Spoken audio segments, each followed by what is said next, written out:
I didn't come into this case 12 years ago thinking, hoorah, I want to raise all 4 of my grandchildren. This is what I'm going to do going on into my furthering adult life.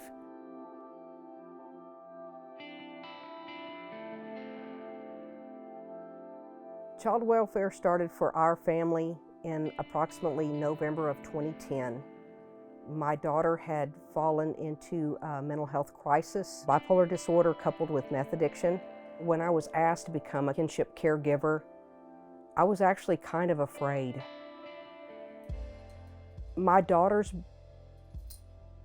detrimental behaviors weighed heavily on me as a police officer, and having to deal with her outside of my job and the untimely situations. Sometimes I would have to leave, sometimes I would have to call mental health officers out to my home or out to her home. It was scary. It would almost be like I would draw her to my house versus her going and doing the things that she needed to do to get well herself.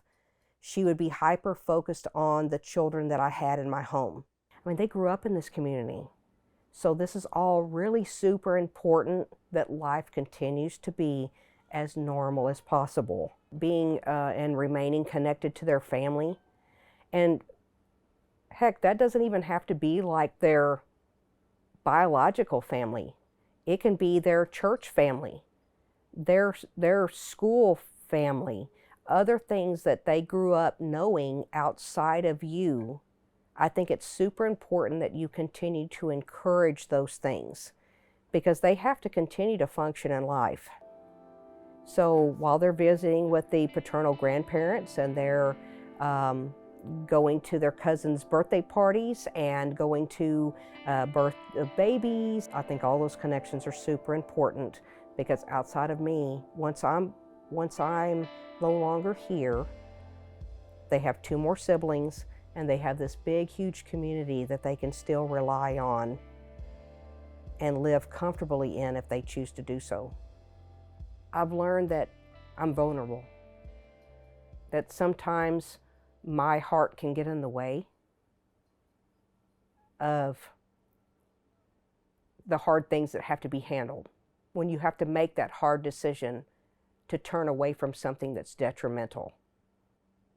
But when it changes you and you're no longer that happy person, that person that's encouraging and you want all of this to take place.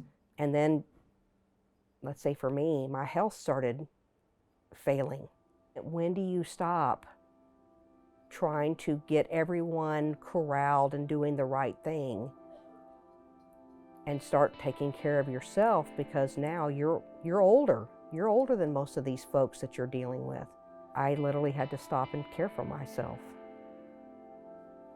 I had to have surgery, 3 years cancer-free now, and the doctor said it's probably all the stress you were under. But I can say I survived. I'm here 12 years later, and I've adopted these girls and given them a permanent home. So we've made it. My name is Catherine Della Gibson, and I'm a kinship caregiver in Texas.